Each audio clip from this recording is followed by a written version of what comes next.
출애굽기를 다시 한번 정리하면 1장부터 12장까지는 과거적인 의미에서의 구원, 칭의에 해당합니다. 그리고 13장부터 40장까지는 성화적인 의미,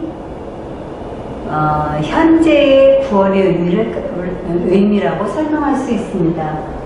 그래서 40장 중에 12장까지 약 30%는 칭의에 대한 얘기지만 40장까지 약 70%는 성화, 현재에 대한 이야기입니다.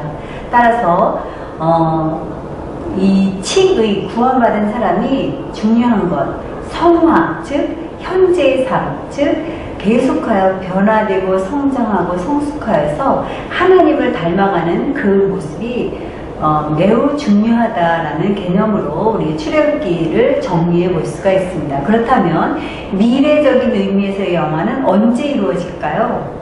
그것은 우리가 죽음 이후 아니면 예수님이 재림하셨을 때 이루어지는 이야기입니다. 따라서 미래에 대한 이야기는 우리가 출애굽기에서는 하지 않습니다. 따라서 중요한 것은 과거 중요하죠. 그러나 더욱 중요한 건 구원 그 이후, 구원받은 그 이후 우리가 성화, 즉 하나님을 닮아가는 오늘 현재의 삶이 매우 중요하다 이야기할 수 있습니다.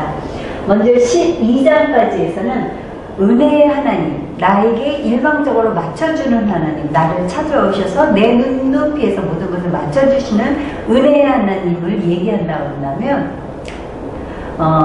13장 이후에서는 우리가 진리의 하나님, 공의의 하나님을 우리가 이야기할 수 있습니다. 앞에는 은혜의 하나님, 사랑의 하나님, 일방적인 아가페적인 하나님, 그러나 후반부에서는 우리가 말씀에 근거한 진리에 응답하는, 믿음으로 응답하는, 그리고 공의의 하나님, 하나님의 기준에 맞춰서 내가 살아내 가는 그런 응답해야 되는 우리의 부분이 남아있음을 이야기합니다.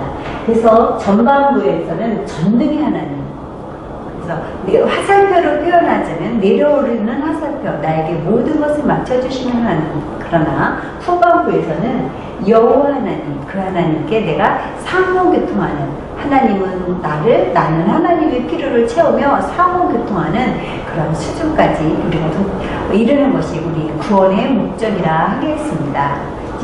이제 우리가 창세기, 출애굽기, 레위기, 이제 오늘 지금은 레위기를 할 차례입니다. 창세기는 무슨 책이라고 했죠?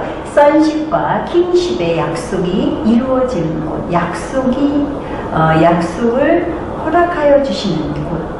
그런데 출애굽기, 레위기, 민수기는 이 선십의 약속이 어떤 식으로 이루어져 가고 있는가를 보는 장면에 있습니다.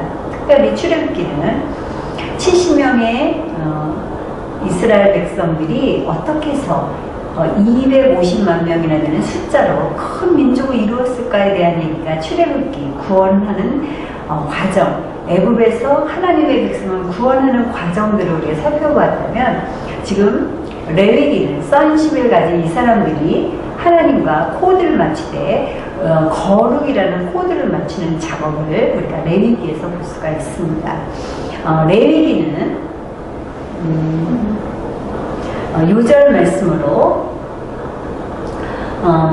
레위기 11장 44절에서 45절, 그리고 19장 2절 말씀을 우리가 요절 말씀으로 봅시다. 레위기는 특별히 거룩한 스피릿, 즉 예배하는 스피릿, 예배란 무엇인가를 구약의 제사법을 통해서 오늘 우리가 현재 예배를 어떻게 드려야 되는지에 대한 얘기를 우리가 찾아볼 수 있습니다.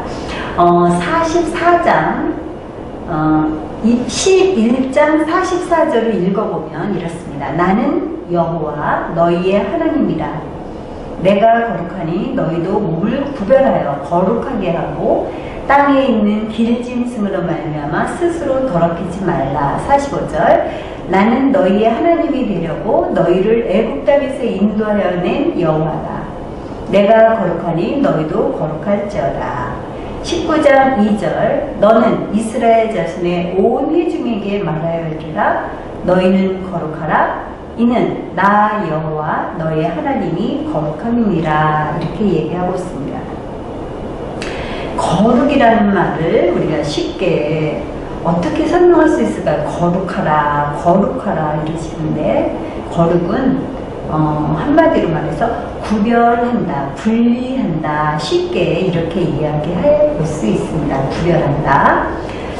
그래서 내가 거룩하니 너희도 거룩하라. 한마디로 레위 길을 통해서 얻을 수 있는 것은 우리가 어떻게 예배를 드릴 수가 있을까라는 것들을 우리가 찾아볼 수가 있습니다.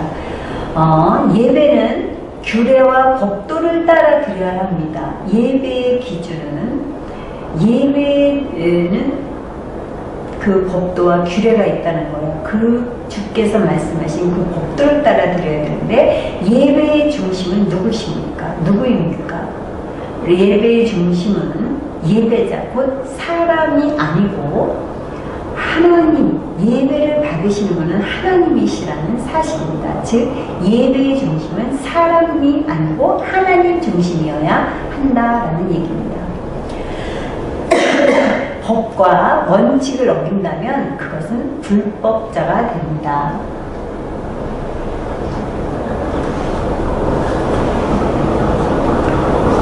열심히 1등으로 경기를 하는 일보다 더 중요한 것이 있다면 그것은 법대로 경기하는 것이다 라고 디모데후서 2장 5절에는 말씀하고 있습니다. 법을 어기게 되면 불법자다. 마태복음 7장 21절부터 27절에 나와 있고요. 특별히 사울은 예배에 실패한 자였습니다. 우리 한번 사무엘상 15장 22절부터 26절의 말씀을 보도록 합니다. 사무엘이 이르되 여호와께서 번제와 다른 제사를 그 목소리를 청중하는 것을 좋아하신 같이 좋아하시겠나이까? 순종이 제사보다 낫고 듣는 것이 순양의 기름보다 나으니 이는 거역하는 것은 점치는 죄와 같고 완고한 것은 사신 우상에게 절하는 죄와 같으니라. 왕이 여호와의 말씀을 버렸으므로 여호와께서도 왕을 버려 왕이 되지 못하게 하셨나이다. 말씀을 버렸으므로 하나님께서는 왕을 버리겠다라는 얘기입니다. 사울이 사무엘에게 이르되 내가 범죄하였나이다. 내가 여호와의 명령과 당신의 말씀을 어긴 것은 내가 백성을 두려워하여 그들의 말을 청종하였음이니이다. 청하오니 지금 내 죄를 사하시고 나와 함께 가서 나로 하여금 하나님께 경배하게 하소서 하니 사무엘이 사울에게 이르되 나는 왕과 함께 돌아가지 아니하리다. 이는 왕이 여호와의 말씀을 버렸으므로 여호와께서 왕을 버려 이스라엘의 왕이 되지 못하게 하셨음이니이다. 사무엘은 사울 왕은 예배를 지휘하는 사람이 아닙니다. 그런데 전쟁에 나가서 사무엘은 오지 않고 백성들은 패배해가고 있는데 백성들의 마음은 사울에게서 떠나가고 그래서 급한 마음에 사울이 번제를 제사를 드렸다 이런 말씀입니다. 그런데 이 번제 제사보다 더 중요한 것이 있다. 제사가 중요하지 않다라는 얘기가 아닙니다. 제사보다 더 중요한 것은 뭐냐면 순종이라는 거예요. 순종. 하나님의 말씀대로, 말씀하신 대로, 규례대로. 그래서 이 중요한 것, 제사가 중요하지 않다는 개념이 아니라 순종하는 마음이 더 중요하다는 개념을 우리가 잊지 않아야 됩니다. 사울은 이 일로 인해서 그의 왕관이 빼앗겨버리는 그런 경우가 되었습니다. 하나님이 무엇을 원하시는가? 우리의 생각과 우리의 기준이 아니라 하나님의 생각과 기준으로 예배에 임하고 예배를 드려야 한다라는 얘기입니다. 편의주의로 예배를 드려서는 안 됩니다. 예배의 중심은 하나님이십니다. 하나님이 우리를 찾아오는 방법을 우리는 은혜라고 합니다. 하나님이 나를 찾아오는 것은. 그런데 우리가 하나님을 찾아가는 것은 은혜가 아닙니다. 우리는 하나님을 찾아갈 때 진리, 하나님의 말씀에 근거해서 하나님을 예배하고 찾아가야 됩니다. 하나님이 사람을 대하는 태도는 사랑입니다. 그렇지만 우리가 하나님을 대하는 태도는 공의여야 합니다. 이 사실을 잊지 않으셔야 됩니다. 하나님은 우리의 눈높이에 맞춰서 우리를 찾아오시지만 우리가 하나님께 응답해야 될 것은 하나님의 말씀이고 또한 공의라는 것을 잊지 맙시다. 하나님은 특히 예배 가운데 분명하게 임재하십니다. 제사에 관한 율법들을 보면 여호와 앞에서 이 의식을 치른다거나 음식 제물이 여호와께 향기로운 냄새가 된다는 말이 아주 자주 되풀이가 됩니다. 제사를 지낼 때 제사장들은 여호와 앞에 나갑니다. 그러므로 임무를 수행할 때 그들이 하나님의 지시에 엄밀하게 절대적으로 복종하는 것은 아주 매우 중요합니다. 제사장이 자기 마음대로 행동할 경우에는 죽음을 당할 수도 있습니다. 바로 레위기죠. 레위기 9장에는 다른 불로 잘못 드렸다가 죽음을 맞이하는 그런 경우도 우리가 볼 수 있었습니다. 그래서 선한 인도자, 선한 목자라 함은 우리를 의의 길로 우리를 인도하는 것입니다. 하나님의 기준에 맞춰서 그 길로 인도하는 것, 그것이 중요합니다. 우리가 은혜의 말씀이 아니라 히브리서 보면은 히브리서 5장 11절에서 19절 의의 말씀, 즉 젖을 먹는 자와 지각을 사용함으로 연단을 받아 선악을 분별하는 자들, 젖이나 먹고 이런 것이 아니라 의의 말씀, 보다도 하나님이 기준에 대해서 그러한 말씀으로 우리를 인도해내야 된다는 것, 그것이 선한 목자라고 이야기할 수 있습니다.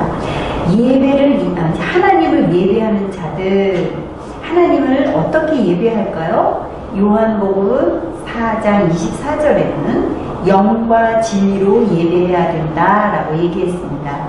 사람은 그분의 기준을 따라서 찾아가고 하나님은 은혜로 영으로 찾아오십니다. 예배의 정신은 뭐냐? 신명기 예배 정신 6장 4절에서 9절 보면 마음을 다하고 성품을 다하고 뜻을 다하여 섬기라. 자녀들에게 가르치라. 레위기는 예배를 가르치는 책입니다. 레위기는 예배를 가르치는 책입니다. 레위기는 제사장들에게 예배의 기준을 가르치며 우리의 자녀들을 제사장으로 양육하는 책이 곧 레위기입니다. 예배의 기준과 우리 자녀들을 제사장으로 양육하는 책. 예배를 준비하는 제사장의 자격이 있습니다. 예배를 준비하는 제사장, 첫 번째 제사장의 자격은 씨가 제사장이어야 합니다. 즉 부모가, 아버지가 제사장인 사람이 또한 제사장이 될 수 있습니다. 두 번째, 제사장은 성장해야 됩니다. 성장해야 됩니다. 제사장은 레위인을 1세 이상으로 계수하지만 25세에 부르심을 받죠. 25세에. 이 말은 뭐예요? 성장했어야 된다는 얘기죠. 성장한 사람이어야 된다죠. 그 다음에 25세에 부르심을 받고 30세까지 훈련을 받습니다. 훈련 받아야 돼요. 씨가 제사장이어야 되고, 두 번째 성장해야 되고, 미성숙한 사람은 제사장이 될 수 없습니다. 교회에 막 들어온 사람이 제사장이 될 수 없습니다. 그 다음에 훈련되어져야 된다. 훈련은 너무 중요합니다. 제사장이 훈련이 되어 있지 않으면 백성들의 제사도 합당하지 않습니다. 훈련되어져 30세부터 일을 하게 됩니다. 그런데 또한 위임을 받기 전에 결격 사유가 있나 없나를 살피는 작업이 또한 레위기 21장에 나옵니다. 레위기는 제사장의 육체적인 결함을 결격 사유를 살펴보지만, 그렇죠? 오늘 영적인 것으로 이것을 우리가 대체해서 생각해 볼 수가 있습니다.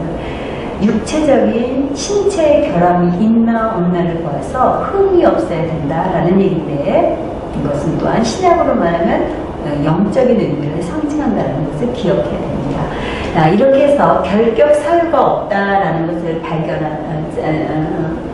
없음을 확인한 후에는 어떻게 되느냐? 위임식이 또한 있어야 됩니다.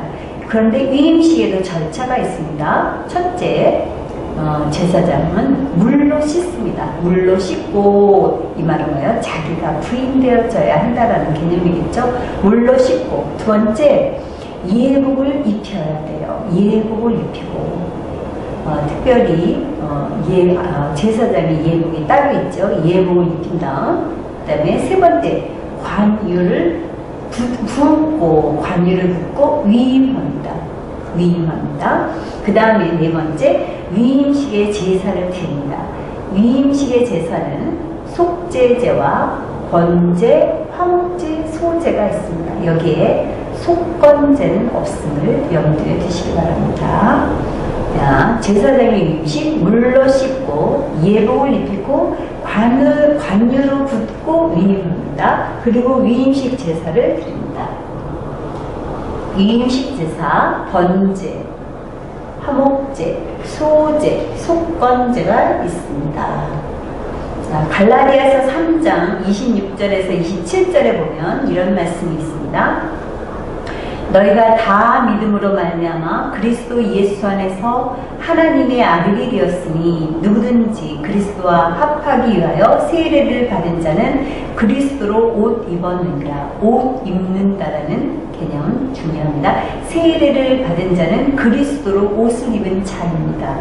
이 말은 세례 입은 사람은 그리스도로 옷을 입으므로 내가 아닙니다. 또한 예배의 사례를 한번 봅시다. 예배에 실패한 사람들이 있습니다. 예배에 실패한 사람 첫 번째 가인 있습니다. 가인. 창세기 4장, 우리가 아까 4장 우리 창세기에서 봤죠. 가인의 실패한 이유는 뭐라 했죠? 피 없는 제사를 드렸다. 피 없는 제사를 하면 뭐죠? 번제단에서 피 흘림이 없었어요. 그죠? 뭐예요? 죄의 씻음, 회개한 일이 없다라는 개념이라고 볼 수 있죠. 또한 레위기 10장에 보면 아론의 아들 나답과 아비후, 엘르아살과 이다말 중에서 첫째와 둘째 나답과 아비후가 다른 불로 제사를 드리다가 직사하는 사건이 벌어집니다. 다른 불입니다. 하나님께서 명하지 아니한 다른 불을 드리다가 그러다가 예배에 실패를 합니다. 또한 사울 왕의 예배가 있습니다. 사울 왕 자신이 해야 될 제사가 아닌데 월권 행위를 하는 경우 우리가 보았죠. 아까 우리 사울의 실패한 예를 사무엘상에서 봤는데 사무엘상 15장에 사울은 예배했지만 그러나 그는 예배를 돕는 자가 아닙니다. 월권 행위도 해서는 안 된다라는 얘기입니다. 그런데 예배에 성공한 사람들이 있습니다. 어떤 사람이 있을까요? 먼저 아벨이 있습니다. 아벨의 제단. 아벨은 하나님이 아벨과 그의 제물을 함께 받으셨다 했어요. 제물과 아벨을 받으셨다 했습니다. 창세기 4장입니다. 우리가 제사를 드릴 때 제사의 행위만 드리는 것이 아닙니다. 제사와 더불어서 그 사람도 하나님 앞에 연락되어야 합니다. 우리의 삶은 제사를 드리지만 예배하지만 우리의 삶은 전혀 아닌 그런 것은 될 수 없습니다. 따라서 아벨과 그의 제물을 받았다.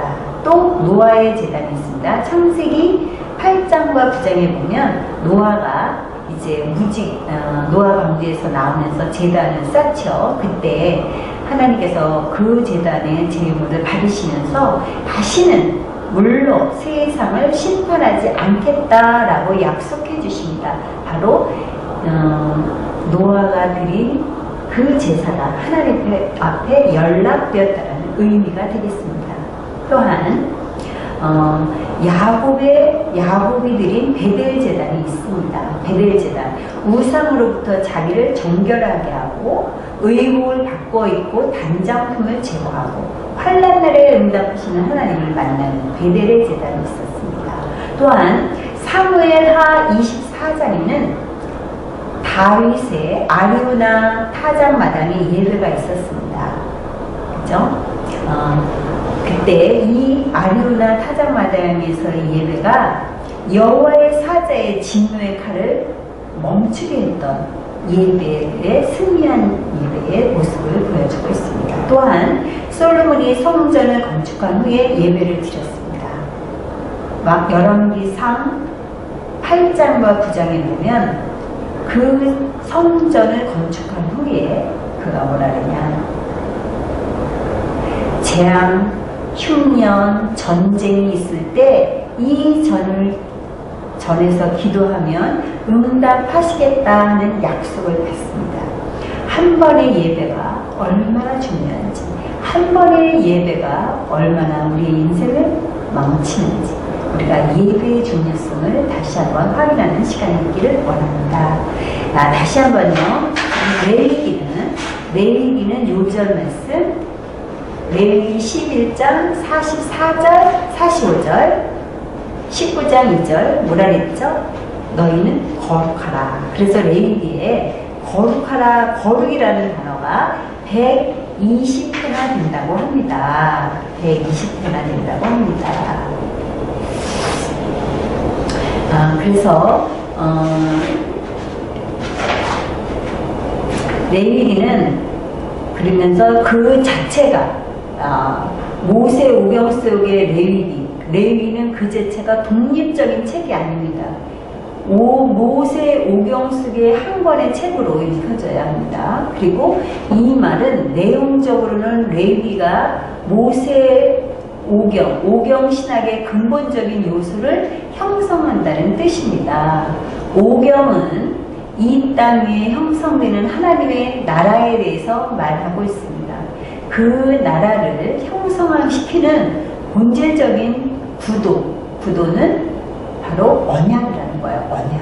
그러나 여기에서의 언약은 인격적인 당사자 간의 공적인 관계가 형성된다는 것을 말합니다. 오경에는 이러한 언약이 세 종류의 언약이 있습니다. 첫째가 먼저 창세기에서 족장을 통해서 하나님의 나라를 이루시려고 하는 족장 언약이 있습니다.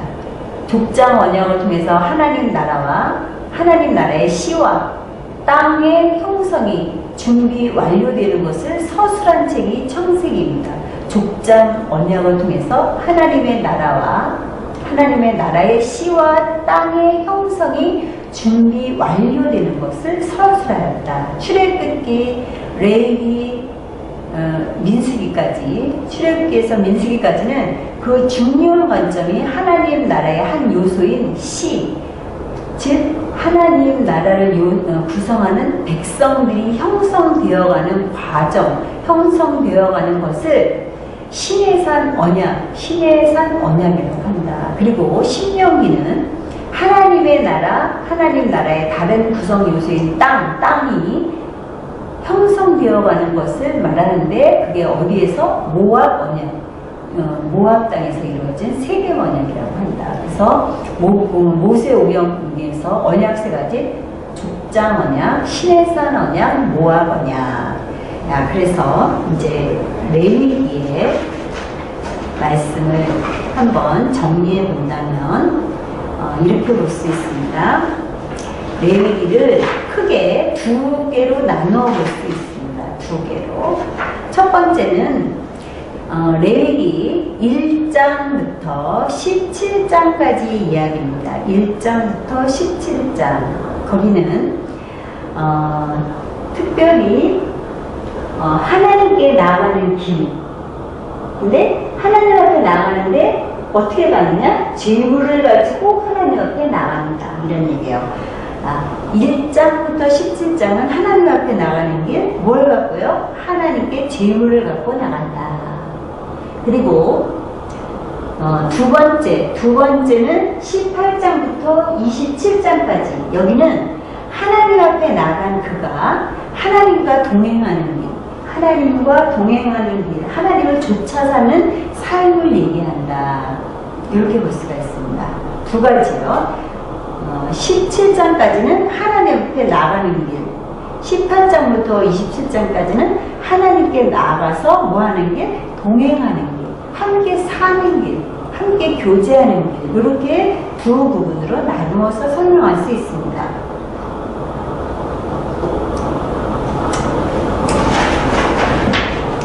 그래서 레위기를 한번 정리해 본다면 전반부는 희생 제사를 다루고 있어요. 제사. 피를 통해서만이 하나님 앞에 나아갈 수 있기 때문입니다. 피라는 말이 레위기에서 87회나 나온다는 사실만 봐도 레위기는 희생 제사의 책이다라고 말할 수 있습니다. 하나님께서는 지금 이 레위기의 말씀을 어디에서 주시나요? 바로 시내산에서 주십니다. 지금 이스라엘 백성들은 가나안을 앞에 두고 있습니다. 가나안을 향하여 가고 있는 중입니다. 그런데 이 이스라엘 백성들에게 레위기의 말씀을 주시면서 너희가 그 땅에 들어갔을 때 범죄하였을 때는 어떻게 해라라고 하는 하나님께서는 이런 말씀들을 주시는 거라 생각합니다. 너희들이 범죄했을 때, 그랬을 때 하나님께 오는 방법이 무엇인지 아냐이거든. 하나님 앞에 나올 수 있는 방법을 17장까지 설명하는 거예요. 하나님은 우리의 연약함을 아십니다. 그리고 바로 우리에게 그 해결책을 마련해 주시는 걸 볼 수 있어요. 창세기 3장에서 아담이 타락했지만 하나님은 타락할 줄 아셨어요. 우리의 연약함을 아셨기 때문에 하나님은 바로 가죽 옷을 해 입히시면서 우리를 구원하시는 것을 볼 수 있습니다. 이스라엘 백성들이 그 가나안 땅, 가나안 문화, 이방 문화, 하나님과 관계가 없는 그런 우상 문화가 난무하는 그곳에 당신의 백성들이 갔을 때 거기서 범죄할 것을 아셨기 때문에, 그렇지만 그때 바로 대처할 수 있는 방법, 레위기의 말씀을 주셨다라고 보면 되겠습니다. 그래서 1장, 우리가 또 17장을 좀 나누어서 설명한다면 이렇게 되어 있습니다. 1장에서 17장까지는 5대 제사가 나옵니다. 하나님 앞에 나가는 길 첫 번째 뭐예요? 제사를 통해서예요. 그런데 이 제사는 5개의 제사가 있다라는 게 5대 제사. 1장, 2장, 3장, 4장, 5장 5대 제사, 그 다음에 추가로 6장, 7장 추가로 5대 제사를 더 추가해서 설명하고 있습니다. 다시요. 하나님께 나가는 법 첫 번째 뭐예요? 제사를 통해서. 제사는 몇 개? 5개. 5대 제사에 대해서 나온다. 그 첫 번째 제사가 무엇이냐 이런 얘기죠. 7절까지 예배를 어떻게 준비해야 합니까? 예배자의 자세가 중요합니다. 레위기의 핵심은 거룩, 곧 하나님을 닮아가는 것입니다. 나는 여호와 너희 하나님이라. 내가 거룩하니 너희도 몸을 구별하여 거룩하게 하라. 땅에 기는 길짐승으로 말미암아 스스로 더럽히지 말라. 길짐승의 대표가 누굴까요? 기어다니는 짐승의 대표가 뭐예요? 뱀 아니겠어요? 그러한 것으로 스스로의 몸을 더럽히지 말라. 나는 너희 하나님이 되려고 너희를 애국 땅에서 인도하여 낸 여호와라. 나는 내가 거룩하니 또 너희도 거룩하라. 나는 너희 하나님, 너희는 내 백성. 따라서 내가 거룩하니 너희도 거룩하라 말씀하십니다. 하나님의 거룩하심을 닮아 살아갈 수 있도록 그들에게 여러 가지 규례와 예배법을 주셨어요. 그것이 뭐예요? 5대 제사입니다. 첫 번째, 레위기 1장은 5대 제사 중에 번제가 나옵니다. 번제는 하나님이 가장 기뻐하는 제사입니다. 내 삶의 전부가 하나님의 것입니다. 하나님의 것이라고요. 그것을 인정하는 것이 번제예요. 내 전부의 삶이 하나님의 것입니다 해서 번제는 뭐예요? 전체를, 그죠? 전체를 부위부위 가로 떠서 하나도 남김없이 하나님 앞에 다 태워드리는 제사가 번제입니다. 자, 두 번째 소제가 나옵니다. 소제는 레위기 2장에 나옵니다. 2장에 이 소제가 의미하는 것은 내 삶의 최고를 드리기 원합니다. 번제는 뭐죠? 전체를 드립니다. 소제는 최고의 것을 드리기 원합니다. 특별히 번제는 모든 것을 태워드리는 제사이고, 소제는 특징이 있다면 다른 제사는 동물로 드리는 제사입니다. 그러나 소제는 곡물로 드리는 제사입니다. 그래서 이 최고의 극상품의 소제는 뭐냐? 고운 가루, 그 다음에 뭐를 넣고? 기름과 유향과 소금을 넣고, 그리고 꿀과 누룩은 거절하는 마음. 다시요. 고운 가루란 뭐냐면 내가 철저하게 부서지고 깨어져서 나라는 존재가 드러나지 않는, 하나님이 어떤 일에 쓰셔도 내가 다 하나님께 순종할 수 있습니다 하는 고운 가루로 빠져서 자기가 헌신하지만 자기를 나타내지 아니하는, 드러내지 아니하는 모습이 바로 고운 가루예요. 거기에 하나님은 기름을 부으라 그랬어요. 기름은 바로 뭐예요? 성령님을 상징합니다. 우리가 헌신할 때 성령님의 인도를 따라 자기가 철저하게 부서진 그런 것이 극상품의 소제의 제물이라 할 수 있습니다. 그리고 거기다가 유향, 향을 치는 거예요. 나의 헌신이 향기로운 향내가 나는, 그죠? 그리스도의 편지 향기처럼 이렇게 향기가 나는, 그리고 소금, 변치 않는 소금을 친다. 이걸 꼭 기억해야 돼요. 소제는 고운 가루로 기름과 유향과 소금을 친다. 언약의 소금을 변하지 않는 것을 의미하는 거예요. 그런데 여기에 꿀과 누룩은 아닙니다. 꿀은 뭐예요? 향락과 이런 것들을 말할 수 있어요. 자기의 취향과, 누룩은 뭐예요? 정리되지 않은 죄를 넣을 수가 없다는 얘기예요. 소제는. 그래서 2장은 소제, 내 삶의 최고를 하나님께 드리기 원합니다라는 개념으로 설명할 수가 있고요. 3장은 뭐예요? 3장은 화목제입니다. 특별히 화목제의 특징은, 화목제는 다른 제사에 비해서 제물이 많습니다. 제물이 많고, 또한 이때 하나님 몫과 제사장의 몫은 적습니다. 그리고 이 남아있는 모든 이 제물은 그 다음에 제사 후에 어떻게 해야 돼요? 모두가 함께 나눠 먹어야 돼요. 하나님도 드리고, 하나님께도 드리고, 제사장에게도 드리고, 그 다음에 함께 예배한 모든 사람과 나눠 먹는 거예요. 그래서 화목, 먹는 것을 통해서 우리는 뭐예요? 사람들이 가까워질 수 있지 않겠어요? 그래서 하나님과 화목한 사람은 사람과 이웃과도 화목할 수가 있습니다 라는 개념이에요. 특별히 화목제의 제물은 당일날 먹어야 된다라는 얘기가 나오거든요. 그 많은 화목제를 어떻게 내가 혼자 다 먹겠어요. 그러니까 제물에 참여하여 내가 드린 제물을 먹어주는 것만으로도 우리는 기뻐할 일이다. 이런 것이 우리가 예배자의 자세라고 우리가 볼 수가 있습니다. 그래서 화목제는 관계를 소중히 생각하는 거예요. 나는 화목제, 관계를 소중히 여기는 사람인가? 이런 거죠. 하나님과 관계, 또 사람과의 관계. 우리가 하나님을 잘 섬기고 하나님을 사랑한다, 하나님을 예배한다, 이런 사람이 사람을 무시한다? 그건 있을 수가 없어요. 하나님을 사랑한다 하면 우리가 사람하고도 연결되는 거예요. 점점 하나님스러워져 가는 것이 성령, 우리를 구원하신 목적이다 말씀할 수 있어요. 속죄제가 나옵니다. 속죄제는 4장입니다. 4장에는 속죄제는 내 존재가 근본적으로 하나님으로부터 멀어져서 타락했다고 생각하는가 이런 거예요.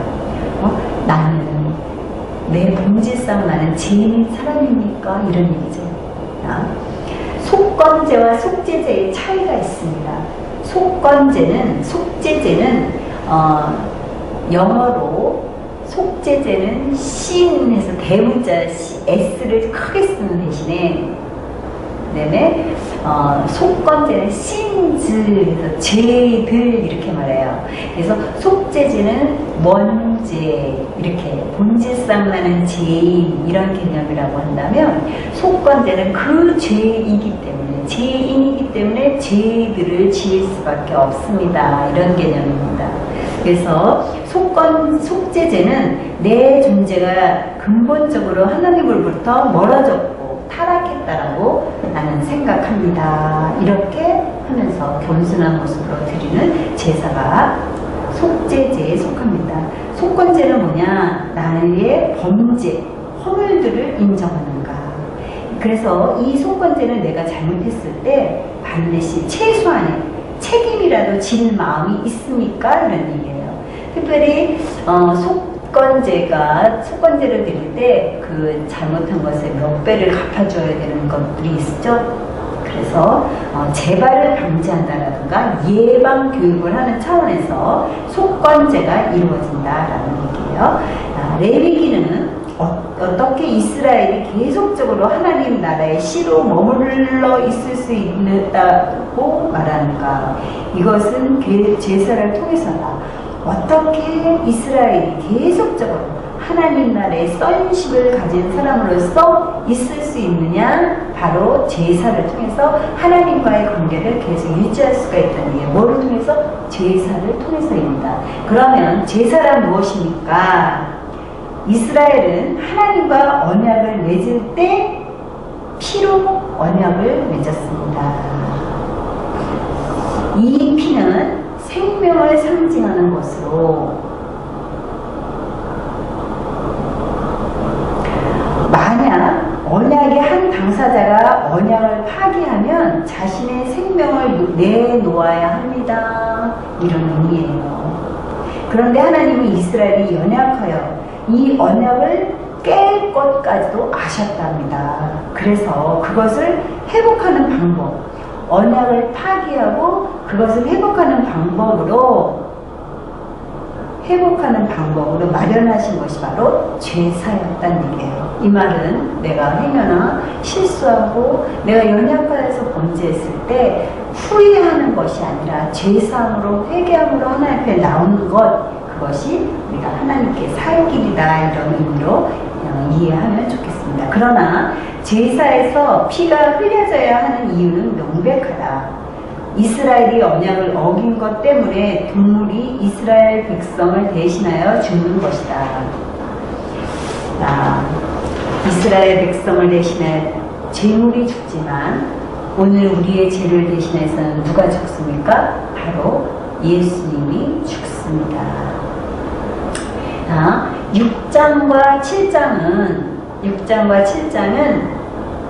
바로 제사장이 드리는 제사에 대한 추가 규례로 이렇게 우리가 이해를 하면 좋겠습니다. 보충한다, 추가한다 이렇게 설명해서, 그래서 1장과 7장은 우리가 하나님 앞에 어떻게 나간다고요? 제물을 갖고 옵니다.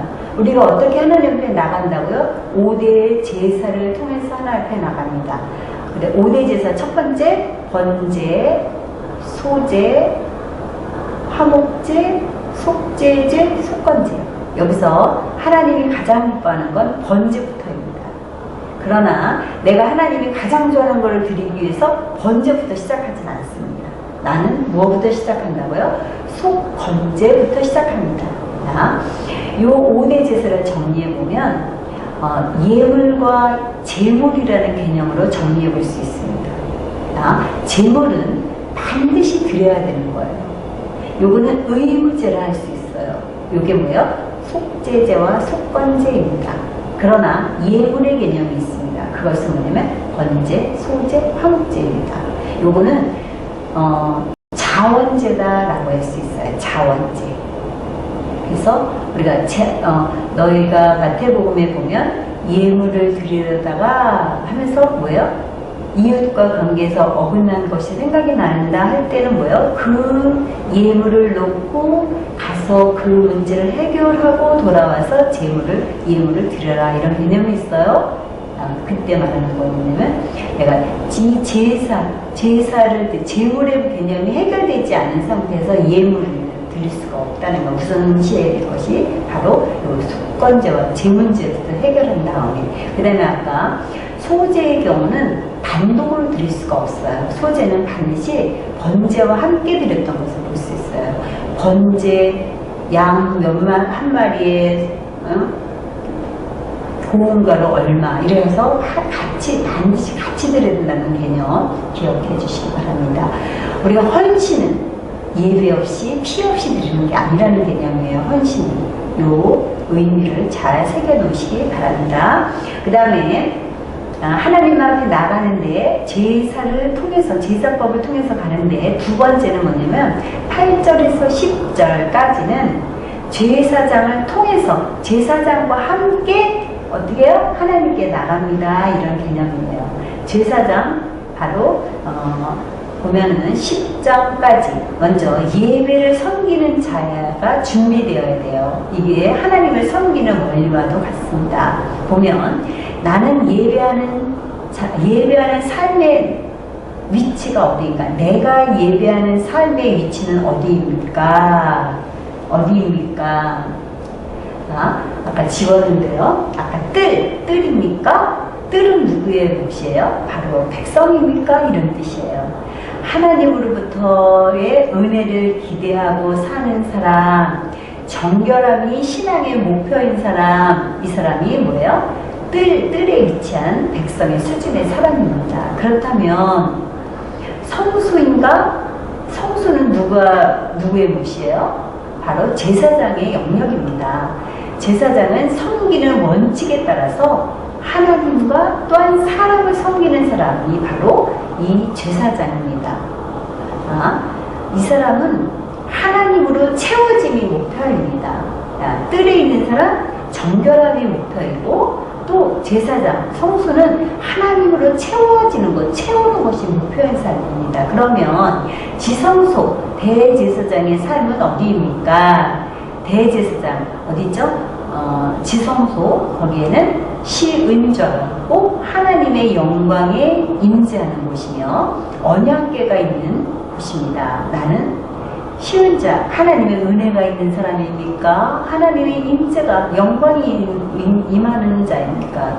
그 다음에 하나님의 언약궤가 있는 사람입니까? 이 사람의 목표는 뭐냐? 하나님을 대행하는, 하나님을 대행하는 자가 목표인 거예요. 다시요. 우리를 하나님은 다가 왕같은 제사장으로 세우셨습니다. 이스라엘 백성들에게 있어서 지성소는 1년에 한 차례 7월 10일 날만 누구에게만? 대제사장에게만 열리는 것이었습니다. 그러나 신약을 사는 우리는 예수님이 육체를 찢으실 그때에 성전에 그 휘장이 위에서 아래로 찢어질 때 이제 드디어 우리 지성소까지 들어갈 수 있는 그러한 길을, 새롭고 산 길을 마련하셨다라고 표현합니다. 따라서 우리가 이제 신약을 사는 사람들을 가리켜서 우리가 왕같은 제사장이라고 하는데, 나는, 내 수준은 하나님을 사모하고 하나님을 채우고 하나님의 영광을 대신하고 하나님을 대행하는, 하나님의 우리를 구원하신 목적은 우리가 죄를 범하며 모든 하나님의 영광을 상실했던 우리가 이제는 하나님의 영광, 어디에서? 지성소에서 하나님의 영광을 회복하며 하나님을 대행하는 어디죠? 선십, 킹십, 그죠? 하나님을 대행하는 그 수준까지 오는 것, 그것이 우리의 목표가 되어야 된다는 얘기입니다. 예물의 수준, 그리고 나의 섬김, 나의 헌신의 수준은 양입니까? 아니면 소입니까? 아니면 비둘기입니까?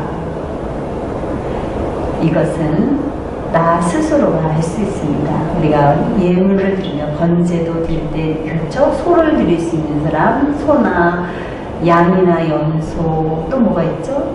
또 그늘에서 어려운 사람들은 비를, 이런 얘기가 나왔죠. 이 예물의 수준이 누구인가예요. 내가 어떤 예물을 드릴 수 있는 수준인가. 어쨌든 경제적인 의미보다는 내 영적인 상태가 어떤 사람인가, 이런 것으로 우리가 생각해 볼 수가 있습니다. 그 다음에 8장 보면, 레위기 8장에 보면 위임식이 나오거든요. 첫 번째 위임식이 나오는데, 그때 이 위임식을 하는 절차가 있어요. 그때 보면은 첫 번째가 나와요. 8장 1절에 보면 씻으라, 이런 얘기가 나요. 위임식을 위하여 옷을 단장하고 입히는데, 위임식을 하는 데 있어서 뭐냐면 첫 번째 씻어야 돼요. 물로 씻는다. 뭐예요? 자기를 부인할 수 있는 사람, 누가? 제사장이라고 한다면. 그리고 피를 발라요. 씻고 피를 발라요. 피를 발라 거룩해 하라 라는 얘기가 나오죠. 아론과 아론의 옷, 아론의 아들들과 아들들의 옷을 피를 발라 거룩하게 구별하는 것들을 볼 수 있어요. 그 다음에 8장 7절에서 9절, 10절에 보면 입으라 라는 얘기가 나와요. 제사장의 복장은 아주 까다롭습니다. 7가지를 착용을 하는데요. 출애굽기 28장 1절에서 39절을 참고해 주세요. 씻고 입어요. 그죠? 씻고 입어요. 그 다음에 10절과 12절에 보면은 바르라 그런 얘기가 나와요. 뭘 바르냐? 관유를 바르는 거예요. 어디에다가요? 성막과 성구 그릇들, 그 다음에 제사장의 머리와 복장 위에 관유를 바르라, 기름을 발라 구별하는 거예요. 그 다음에 뭐예요? 성별시키는 거예요. 구별시키는 거예요. 뭐를요? 오른쪽 귀, 오른쪽 손가락, 오른쪽 발을 구별해요. 이 말은 뭐냐면 듣고 행하고 가는 것들을 삼가해야 한다라고 하는 의미를 갖고 있어요. 그 다음에 먹는데, 하나님 앞에 드려진 예물을 먹는데 제사장 몫이 있죠. 드려진 고기와 또한 소제물이 또한 제사장 몫으로 주어진답니다. 먹어야 돼요. 구별하고 하나님을 자꾸 공급하여, 그 다음에 그렇게 하는 자가 바로 위임식을 위해서 선별된 사람이다. 그 다음에 뭐야? 먹고 헌신하라. 첫 번째 위임식을 하면서 헌신하라. 70주야를 회막문에 머물러 있었어요. 제사장이 옷을 벗는 날은 언제일까요? 바로 제사장이 죽는 날이 옷을 벗는 날이에요. 이 말은 평생 이 직분을 감당해야 한다라는 의미가 될 수 있습니다. 그 다음에 세 번째 9장에 보면 여호와의 불에 응답. 이렇게 8장에서 위임식을 하고 나서 첫 번째 제사를 드립니다. 그 제사를 드릴 때 하나님께서는 4절에서 9절 하나님의 여호와의 영광이 나타나리라. 22절에서 23절 손을 높이 들어 축복했다. 23절, 24절 여호와의 영광이 온 백성에게 나타나고, 그 다음에 불이 여호와 앞에서 나와 어떻게 했어요? 재물을 살랐다 이렇게 표현하고 있습니다. 하나님은 살아있는 이런 예배에는 불로 응답되는 그런 것을 볼 수가 있습니다. 첫 번째 위임하고 첫 번째 제사, 하나님께서 원하시는 대로 드렸던 그 제단에 하나님은 영광의 불로 응답하시는 것들을 우리가 볼 수 있습니다.